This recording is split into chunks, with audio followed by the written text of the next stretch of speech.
A day before mga kababayan ng selebrasyon ng Chinese New Year, yung China may warning na naman po sa atin. Talaga niya, Mr. Maravillas. Yan nga po yung malungkot. Kasi yung mga Filipino nakikisaya sa mga Chinese dito para sa pagsalubong ng Chinese New Year. Ngayong araw na to, Friday. Bukas pa dapat yung walang pasok. Dineclare na po ng Palasyo Malacanang as special non-working day sa pakikiisa. Kasi may batas po dyan. Ang author po si Senator Angara. So, may lakad sana ako mga kababayan kanina sa isang government office. Hindi ako na-update. Hindi ko agad nabasa yung announcement ng Palasyo. Holiday pala ngayon, special non-working holiday. Pero bukas pa po yung Chinese New Year. Ang masama mga kababayan, bispera ng Chinese New Year, kung saan nakikisaya yung mga Filipino, may warning na naman po sa atin yung China. Talaga niya, Mr. Maravillas, napakasama ng ugali nitong China. Nakikisaya tayo, pagkatapos, winawarningan tayo. Yan po, China warns Philippines not to play with fire on Taiwan. Kita ninyo, I think mga kababayan, panahon na wag na tayo po makisaya sa mga Chinese. Binubuli po tayo almost every day. May pambubuli sa atin. Kung hindi doon sa West Philippines, doon sa pag-congratulate natin. Matagal na yung congratulations ng ating Pangulo sa Taiwanese President. Sabi ng ating Pangulong Bongbong, kasi naman yan, simple neighbor. Nakikipagkapwa-tao. Ay, Senator Angara, i-repeal nyo kaya yung batas na nagdideklara sa Chinese New Year bilang special holiday. Malayuan niya, Mr. Maravillas, kasi yung mga politiko natin, ang karamihan sa mga funders at mga kaibigan, mga mayayamang Filipino. Filipino-Chinese businessmen. Yun na nga po, mga kababayan, ang nakakalungkot na katotohanan dito. Pero anya, Mr. Maravillas, di ba may offer sa atin yung Chinese government na tutulong daw sila na i-track down yung mga hackers na tumarget sa mga websites ng ating gobyerno? Ay, beware po. Huwag kakagatin yung offer na to ng China. Baka lalo tayo magka-problema. Yung mga websites natin biglang matunaw. Ano ba? Yan po, China ready daw to help Philippines track down hackers. Yung mga hackers po nandun nakabase sa Beijing. Na-trace doon po ng ating mga experts. Buti na lang anya, Mr. Maravillas, yung ating Pangulong Bongbong Marcos ay matapang na naninindigan laban sa mga pagmamalabis ng China. Pati po sa mga minions ng China rito na gustong iiwalay mga kababayan yung Mindanao sa Pilipinas. O ito yung sabi ng ating Pangulo dito. Marcos Jr., national territory won't be diminished. Never anya na pahihintulutan natin. Matindi po ang propaganda ni Pantaleon, yung minion ni Maldives. Ito yung latest statement po ni Pantaleon. Sabi ni Pantaleon, Mindanao in toxic relationship daw with sinking Philippines. Must secede. Pag-aralan na po ninyo, mga members ng Congress, pag-aralan na po ninyo yung kaso na dapat na i-file laban dito po sa mga secessionist movement na bago. Tapos, itong si Pantaleon, dapat ito po na-expel na sa Congress of the Philippines kasi gusto na niyang humiwalay, di mag-establish siya ng sarili niyang parlamento. O, di ba? Wala na siyang paniwala sa Pilipinas. Member pa siya ng Congress of the Philippines. Di ba pagtataksil na malinaw yon, mga kababayan? But before ko na ibigay sa inyo yung full story ng mga kwentong ito, click subscribe muna mga kababayan, dito sa ating YouTube channel and hit the notification bell para lagi po kayong updated sa mga kaganapan dito sa ating bansa at sa buong mundo. Yung mga Marcos loyalist na hindi pa subscribe sa atin, mag-subscribe na po kayo para malabanan natin yung fake news ng mga dilawang DDS, mga anti-Marcos vloggers po na funded daw ng China, sabi ni Katrina Ponce Enrile. Huwag na rin po ninyo na skip yung ating mga commercial ads at para po tuloy-tuloy ang pag-unlad ng bagong Pilipinas. Sa mga naganap ng malinis and spacious fitness gym, punta lang po kayo sa aming Colossal Fitness Gym. We also offer Grab Car Rental with our brand new 2023 model ng Toyota Innova. We also accept booking for those who are planning to travel via PAL, Cebu Pacific and other airline companies, local and international, and bills payment for Meralco bills, Aleco bills, yung mga taga-Albay, PLDT, etc. So, nagbo-book kami po online anywhere gusto ninyo mag-travel. Pati sa mga hotels po para makamura po kayo. May Paymaya po kami, may bayad center na rin po dito sa office. Ang Colossal Fitness Gym is located at 3rd floor Security Bank Building, Landco Business Park, Legazpi City, Albay. For inquiries, look for Jilon Maravillas, contact number 0966-802-0949. Yan po yung Innova namin. Lagi na po matao sa amin pong gym. Na-set up na rin yung mga bagong gym equipment. May treadmill na rin po kami. Saka ito po yung bago naming product from Korea, iGlow Serum. Whitening serum po siya. Tingnan ninyo yung aking anak na architect. Sa kanya itong negosyo, before and now. 3 times more effective than your ordinary collagen serum with anti-aging and brightening formula. Dumiretso na lang po kayo sa kanyang FB account, Tris Maravillas. Ito naman po, Firmax Firming and Lifting Cream. Pinapahid naman po sa mga pulses in affected area. Mainam po sa paninigas, mga pains and paninigas ng mga kaso-kasoan. Ito naman po, Automax Radiant Serum. Sa mukha naman yung application. Anti-aging po siya. You will look 10 years younger than your age. Sa mga cancer patients naman po, baka lang gusto ninyo itong itry. Ningxia Red Mixed Fruit Drink. Hindi man po ito gamot, food supplement siya. Kaya lang, gawa siya mga kababayan sa goji berry. Ang goji berry may anti-cancer properties. Yung mga inquiries ninyo, dumiretso na lang po kayo sa aming messenger sa Facebook para sagot namin agad. Ayos pa, ayos na ayosan niya Mr. Maravillas. So, balikan natin mga kababayan yung warning na naman ng China. Abang tayo na mga Filipino, tuwang-tuwa kasi sasalubong sa Chinese New Year. Konghi watsay din tayo. Malamangan niya Mr. Maravillas, si Inday may Chinese message naman. Sigurado mga kababayan, may napakagandang mensahe na naman si Inday. Hindi sa salitang Filipino, sa Chinese mismo. Yan ang mali sa atin po na mga Filipino. Nag-adjust tayo sa mga foreigners. Pero yung mga foreigners, hindi man po nag-adjust sa atin. Kasi ganon yung mindset nila. Ang mindset nila, mayaman sila, malaki sila. Sila yung dapat sinusunod natin.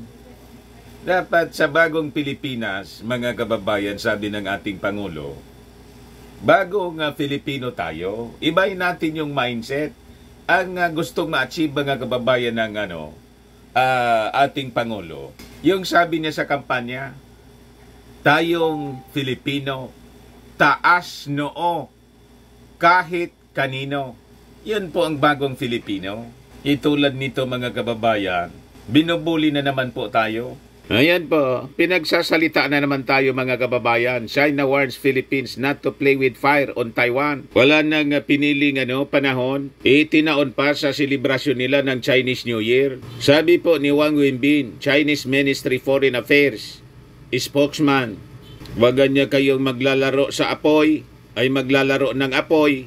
Reaction ito mga kababayan ni Wingbin sa reported directive ni Defense Secretary Gilbert Agibo Teodoro to military officials to deploy more troops in Batanes. So ano ang problema nila?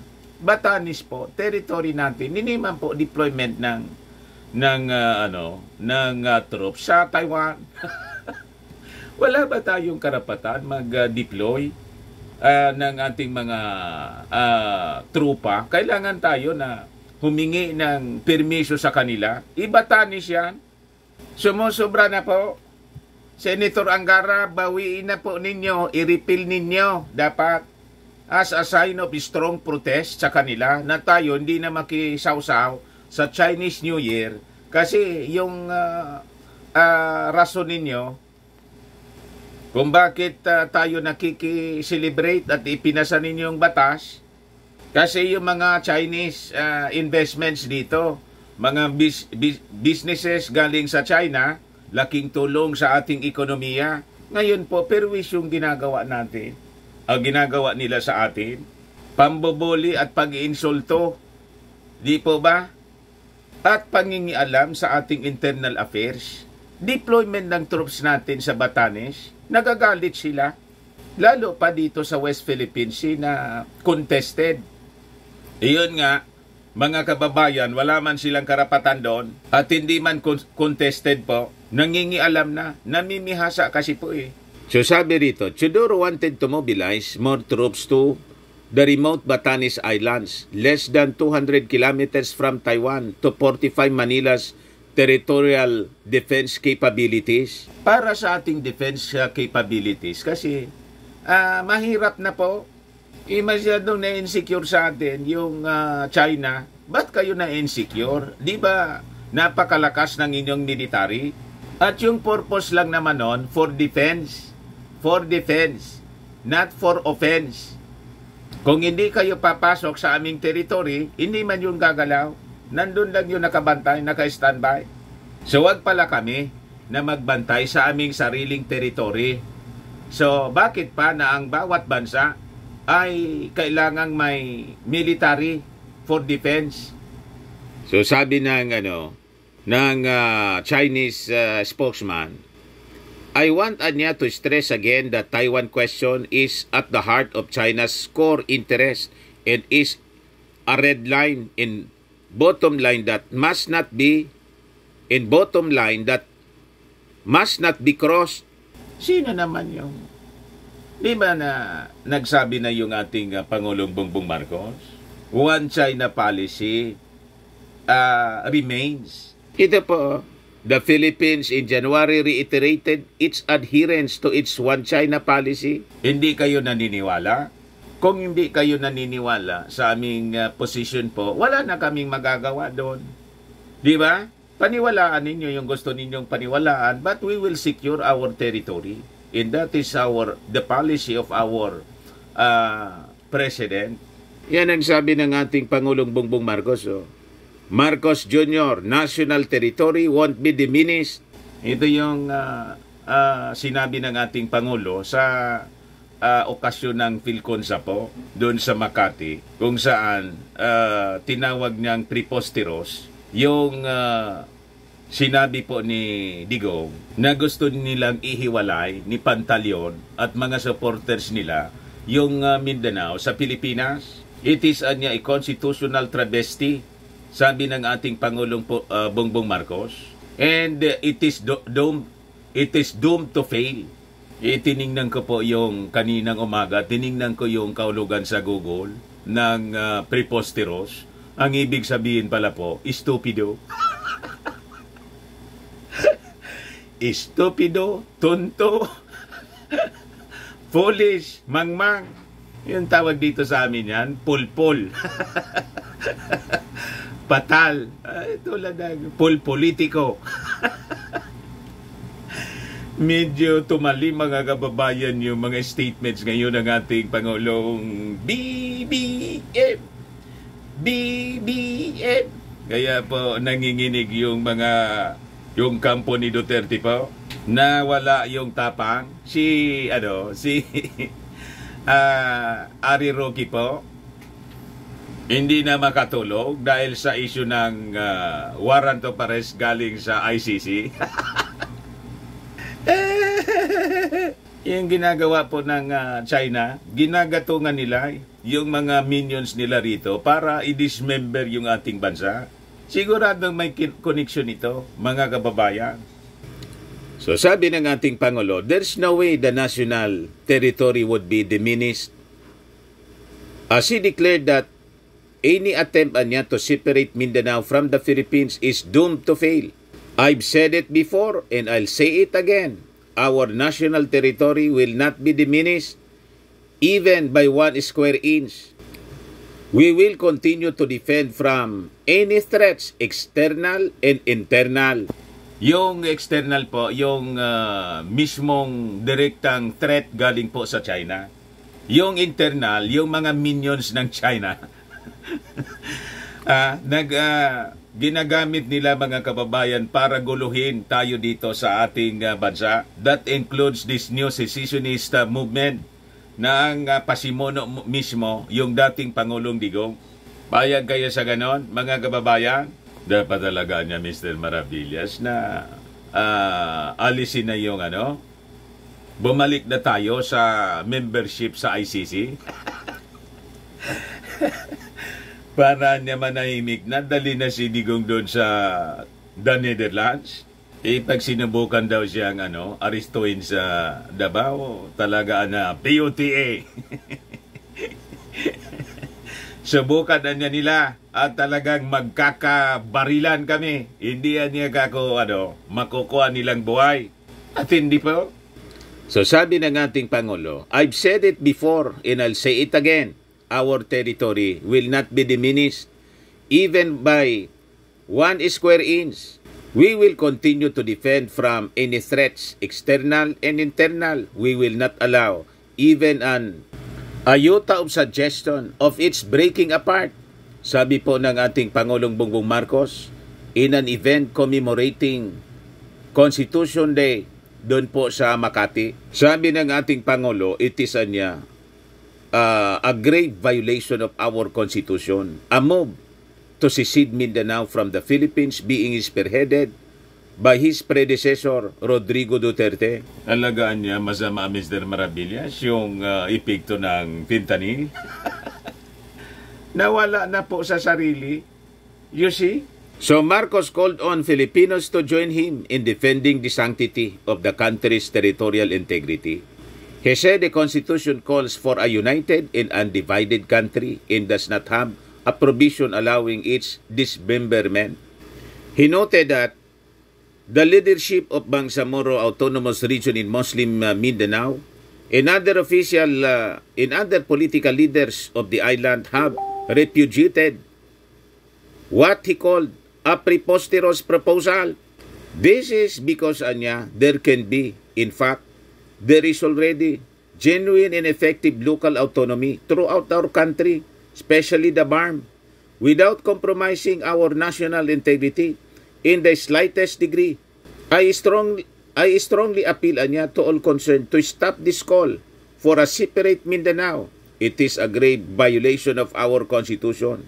This is not the new Philippines we are molding, but the dismemberment of our country, the Philippines. Yan po ang matigas na panawagan ng ating Pangulong Bongbong Marcos. Sabagay, yung mga sumusuporta po sa dating Pangulong Digong, si Pantaleon. O ito po, dapat siguro nito, i-exile na sa Beijing. Sabi niya, Mindanao is in toxic relationship with sinking Philippines. Must secede. Imagine, tinawag niyang toxic yung relasyon ng Mindanao po. Ang toxic man lang po ang relasyon. Silang dalawa ni Digong. Di ba? Pati mga pananalita, toxic. Pati mga supporters, toxic. Yung mga vloggers pong, DDS po, ay, pakinggan ninyo po kung magsalita. Full of negativities, mga kababayan, tapos hatred sa kanilang puso. Laging galit. high pitch po kung magsalita. Laging galit. At dito po, fake news itong Sinking Philippines. Ang sinking po, yung political career ninyo. Kasi, sigurado, pag alimbawa itinuloy-tuloy ninyo ito, ang sisirain ninyo yung political career ninyo. Mawawalan kayo ng suporta at I think damay dito si Inday. Unti-unti na po na nababawasan yung trust ratings ni Inday po. Pumantay na si Martin. 4 years pa po before 2028 election. You see? Magkikita natin yan as itong 2025 midterm election nears. Ito yung statement po ni Alvarez. Parang gustong tumulad sa hiwalayan ng mga magjojowa tulad ni Katniel. We need to walk away from this toxic relationship, sabi po ni Alvarez.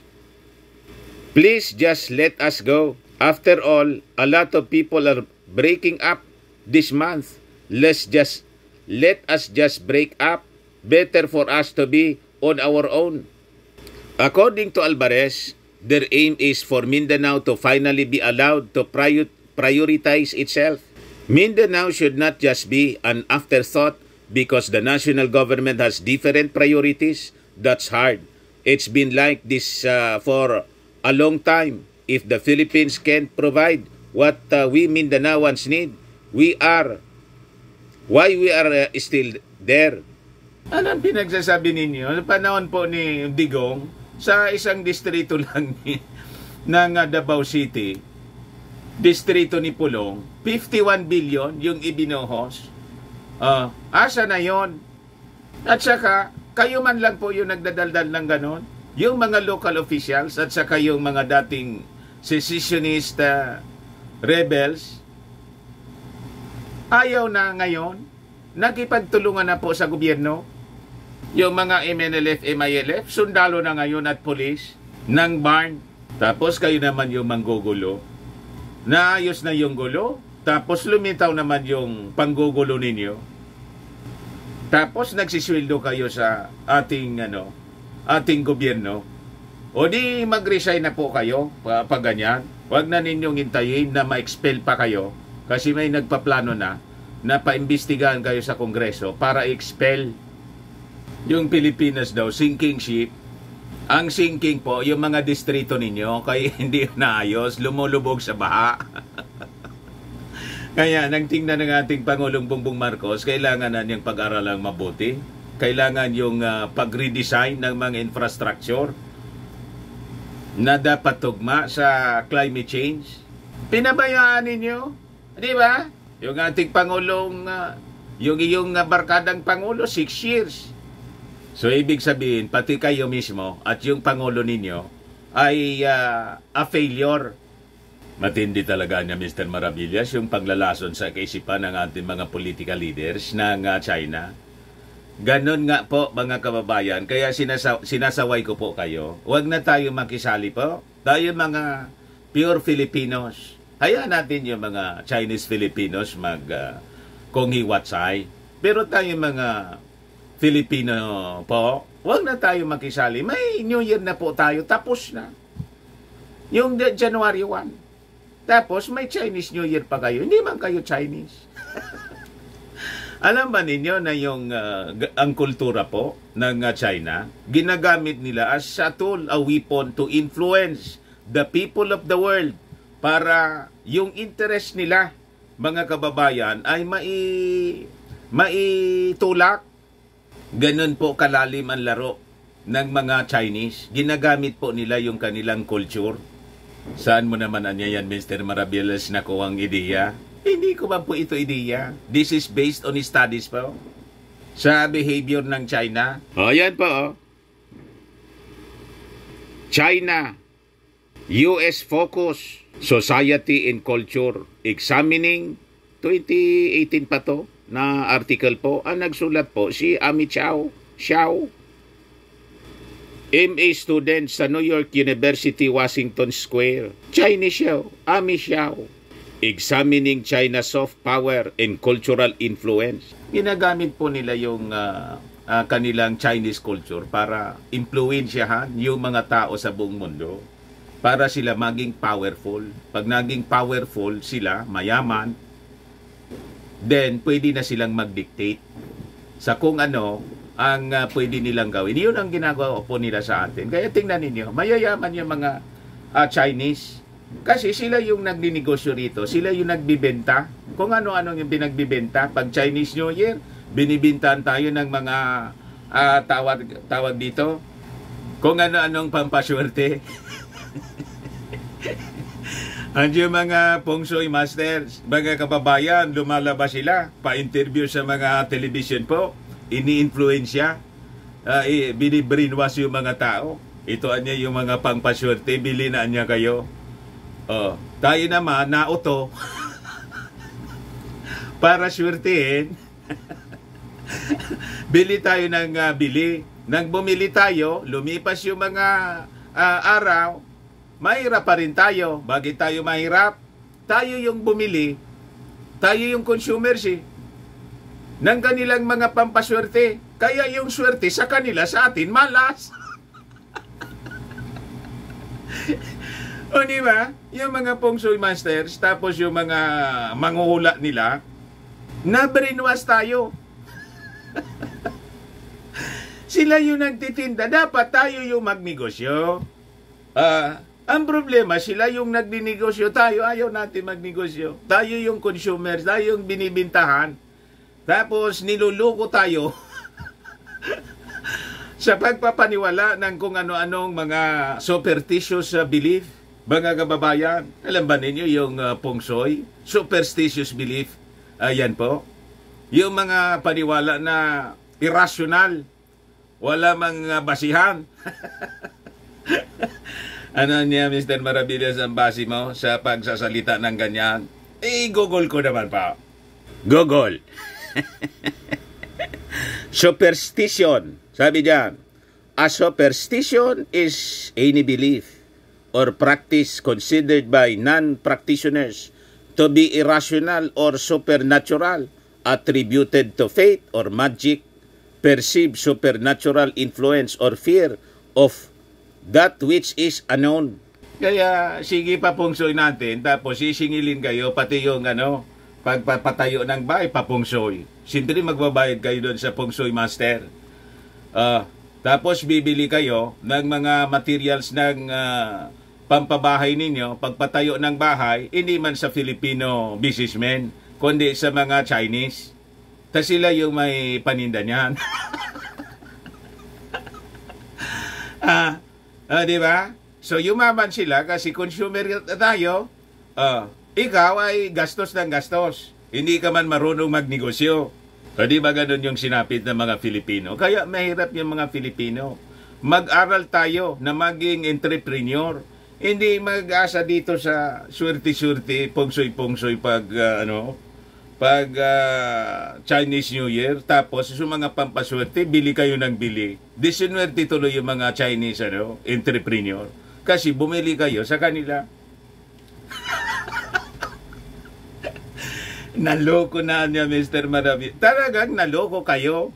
Pati yung mga mainstream media, nagpaloko sila para paniwala kayo sa mga ganong sistema.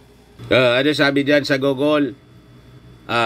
According to Stuart Vies, feng shui is a very popular superstition.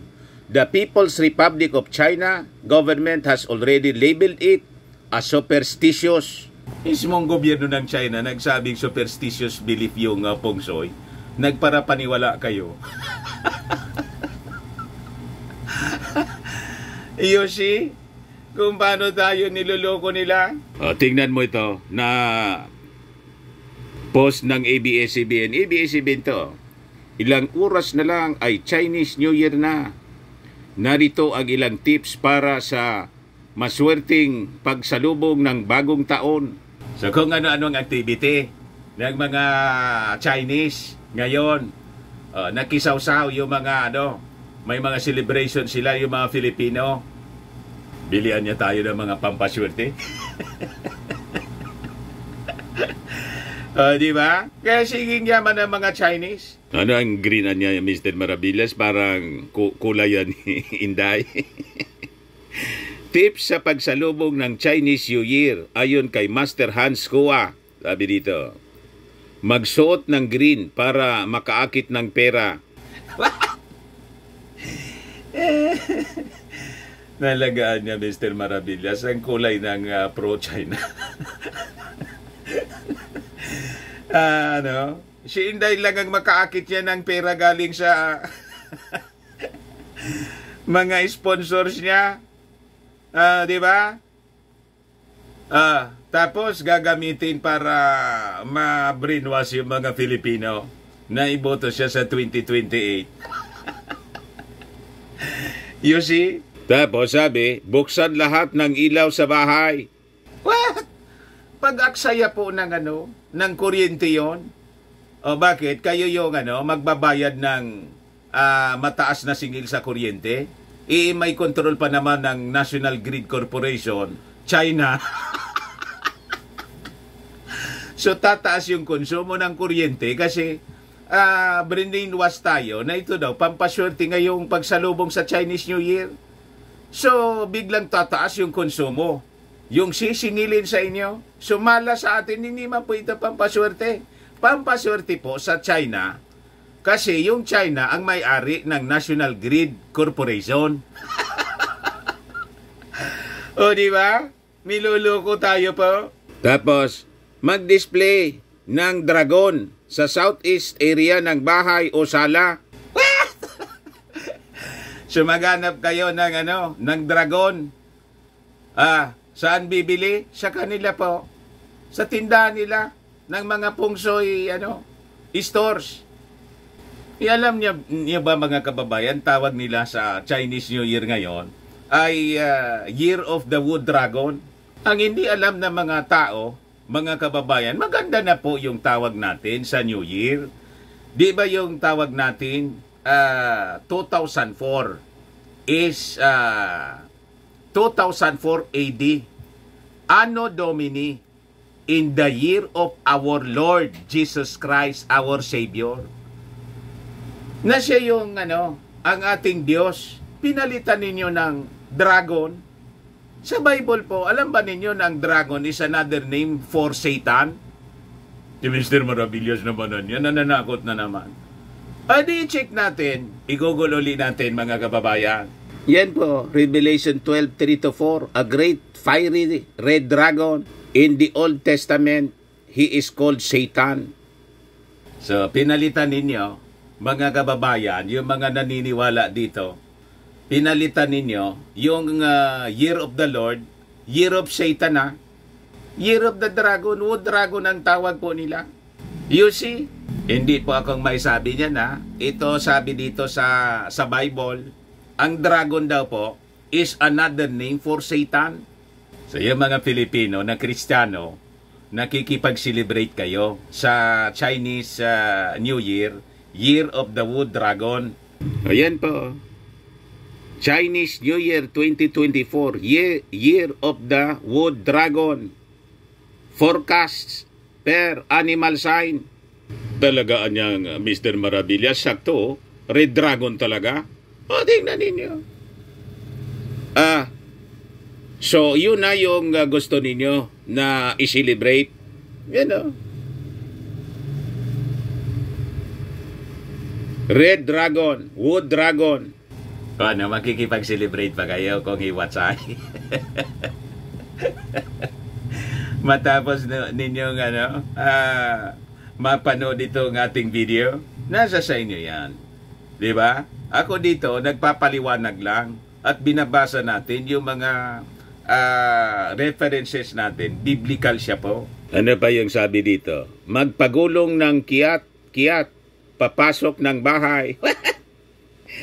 Yung ano-anong mga magsindi ng siyam na insenso at gamitin ito para mag-cleansing sa bahay. Yan ang sabi sa post ng ABCD. So, ayanin nyo sila, yung mga Chinese. Pero yung mga Filipino, makisaw-saw pa kayo rito. Pagkatapos, nakikisaya tayo. Lagi tayong inaapi ng Chinese government po. Ay, nag-warning na naman sa atin. Nasaan ang hustisya niyan? Di ba? Tapos may pinupunduan pa yung Chinese government na mga vloggers dito pala para siraan yung ating Pangulong Bongbong Marcos. Kaya kayo mga Marcos loyalists, huwag na kayo makisama.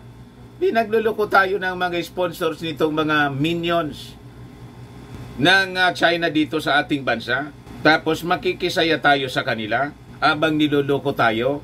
Ginagamit po nila yung kanilang kultura to influence us para sila ay maging ma-influensya sa buong mundo. Ito yung sabi rito, examining China's soft power and cultural influence. Sabi dyan, presidency at the 19th Communist Party of China CPC National Congress in 2017, he placed special emphasis on expanding China's cultural power in the pursuit of quality development. We will improve our capacity for engaging in international communication so as to tell China's stories well, present a true multidimensional and panoramic view of China, and enhance our country's cultural soft power. Sabi po ni Xi Jinping, barkada ni Mao Diggs. Global cultural influence is so important for China's future that in fact, according to the People's Daily, she noted that the economic policy should be improved for the progress of cultural sector, adding that the new business forms is in this field should be developed. Kaya ginagamit nila yung kultura para i-brainwash po tayo, pati yung kanilang mga kung ano-anong superstitious belief, para lalo po silang maging powerful economically. Pag lalo silang naging mayaman, may maipambibili sila ng mga armas para ibuli po tayo ng ibuli. Nakita na ninyo? Kaya mayayaman sila at mayayabang. Mayaman kasi kaya mayabang, pero hindi man po lahat ng mayaman mayabang. Yuminabang po yung China dahil yumaman na sila noon, hindi man po sila mayabang, di ba? Hindi man tayo binubuli noong panahon. Nang yumaman po sila, ininfluensya tayo at other countries in the world, nakapagnegosyo sila, ayon. Yun ang pinambili nila ng kanilang mga armas na develop na yung economy. Naging economic and military power po sila. Now, gusto nilang maghari sa mundo. Ang masama po, pati yung ating territory, gusto nilang kamkamin. Pagkatapos, si Senator Angara, nag-sponsor ng batas para mag-observe tayo ng Chinese New Year. O di ba na nakakalungkot ang ganon? I-repeal na po ninyo yung Chinese New Year para hindi na matapos na matigil na ito, matuldukan natin yung paggagamit nila ng kultura para tayo i-brainwash, para pag nanakop sila, walang resistance sa atin. Kasi nadoktrina na tayo, na brainwash na tayo ng mga Chinese. Nakikisaw-saw tayo, di ba? May mga fiestas naman tayo rito at may Happy New Year din tayong sarili. Tapos pag Pebrero, nagipag-Happy New Year pa tayo sa mga Chinese. At dineclare pang fiesta official. Yan tuloy, kanina pumunta ako sa isang government office.